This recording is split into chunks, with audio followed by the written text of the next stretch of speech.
Threat plus strength होगी तो बनेगा वल्नरेबिलिटी। वल्नरेबिलिटी मीन्स आप गैर महफूज हैं, आपका जो टैलेंट है वो गैर महफूज है। तो इसका मतलब है प्रॉब्लम कहाँ है कि या तो उसको डर है, उसके पास स्ट्रेंथ है, वो आपकी ऑर्गेनाइजेशन के लिए बड़ा गैर महफूज है, वो छोड़ के जा सकता है, या तो आपके पास जो टैलेंट है वो इतना काबिल नहीं है, आपके पास स्ट्रेंथ मौजूद है but this talent is a threat for you. It could be anything from the both the side. जो परफॉर्मेंस मैनेजमेंट टूल है, जो हम PMP कॉर्नेल्स मॉडल पे हम बात करेंगे अगली वीडियो में, वो बड़ा लिंक आपको बड़ा पावरफुल समझ में आ जाएगा कि कैसे मजीद इसको लिंक करके हम समझेंगे। ठीक है जी। उसके बाद हम बात करते हैं threat.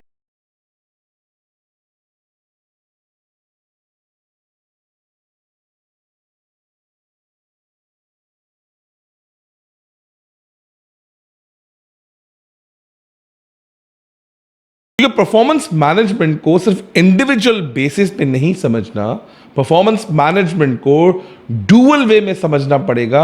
It could be the problem of the organisation sometime as well. Organisation की भी वीकनेस हो सकती है। There is a threat in the organisation which creates a big problem for individual and for the organisation as well. उसके बाद बात करते हैं जी गैप एनालिसिस के फर्दर। जो इन्वायरमेंटल गैप एनालिसिस होगा वो कैसे होगा और उसके टॉपिक्स पे बात करते हैं। Strategic planning for organisation. Environmental and gap analysis provide information for organization to decide who they are, what they do.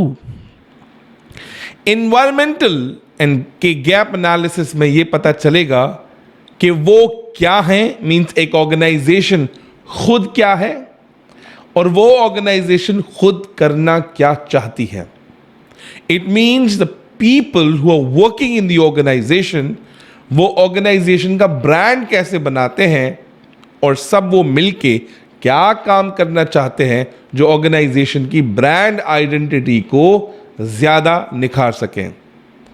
For example, अगर मैं आपसे पूछूं कि आपकी ड्रीम ऑर्गेनाइजेशन कौन सी है, तो मैं ये समझता हूं कोई भी ABC कंपनी का नाम आपके दिमाग में आया होगा। दो चार नाम हम भी ले लेते हैं, जैसे पाकिस्तान में Shell Pakistan, Nestle, Unilever, PNG and इसी तरह के बड़े बड़े जो नाम है हमारी कंट्री के अंदर, वो तमाम नाम आपकी ड्रीम ऑर्गेनाइजेशन हो सकते हैं। अगर हम IT के नाम लें तो उनमें आपका सिस्टम लिमिटेड होगा। अगर हम सर्विस इंडस्ट्री के अंदर नाम लें तो बहुत सारी डिफरेंट ऑर्गेनाइजेशंस आपके दिमाग में आ रही होंगी। तो there are organisation in your mind which could be a dream organisation for you. वो जो ड्रीम ऑर्गेनाइजेशन आपके लिए है वो दीवारों की वजह से नहीं हो सकती कि अंदर का इंफ्रास्ट्रक्चर कैसा है, वहाँ की एयर कंडीशन कैसे काम करती है, गाड़ियाँ कैसी हैं। This is not just because of that कि वो आपकी ड्रीम ऑर्गेनाइजेशन है। ड्रीम ऑर्गेनाइजेशन आपकी बहुत सारे फैक्टर्स की वजह से हो सकती है। उसके अंदर एक ऐसा फैक्टर जिसको हम बोलते हैं इन्वायरमेंटल, कल्चरल एंड उसके अंदर जो एनवायरनमेंट बनाया गया है बाय द पीपल, उसके अंदर टॉक्सिसिटी तो नहीं है। वहां के लोग कैसे काम करते हैं, उनका कल्चर कैसा है, वो कैसे बिहेव करते हैं, क्या खाते हैं, क्या पीते हैं, क्या रिचुअल्स हैं उनके, और क्या उनका माइंड सेट है।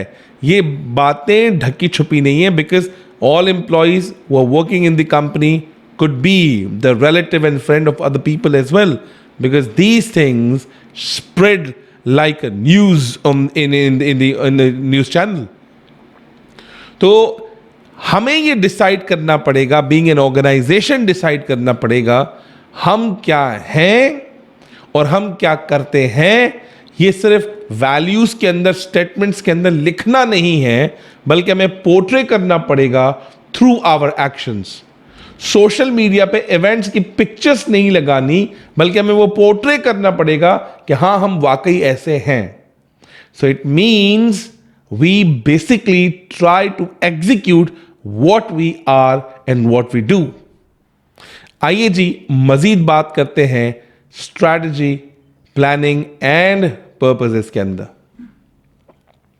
स्ट्रैटेजीज जब हम बनाते हैं और उसकी परफॉर्मेंस मैनेजमेंट के साथ लिंक होता है, क्रिएट स्ट्रैटेजीज और गेम प्लान्स और how to procedures and address issue of. Strategies बनाते वक्त परफॉर्मेंस के अंदर ग्रोथ मींस हमारी ऑर्गेनाइजेशन कैसे ग्रो करेगी, उसके साथ हम कैसे ग्रो करेंगे। सर्वाइवल, ऑर्गेनाइजेशन के सर्वाइवल एस्पेक्ट्स क्या हैं, इंडिविजुअल के सर्वाइवल एस्पेक्ट्स क्या हैं। Turn around time, stability, innovation, leadership, these all are the strategic point of views which gives you the detailed intent of the performance management. Performance management of individual, performance management of department, and performance management of the complete performance management of everyone who is directly engaged in the company's operations. In nutshell अगर हम बात करें strategic planning and purposes पे, जो हमने growth पे बात की, सस्टेनेबिलिटी पे बात की, स्टेबिलिटी पे हमने बात की, ये वो सारी टर्मिनोलॉजीज हैं जो आपकी परफॉर्मेंस पे पॉजिटिव इंपैक्ट ऐड करती हैं।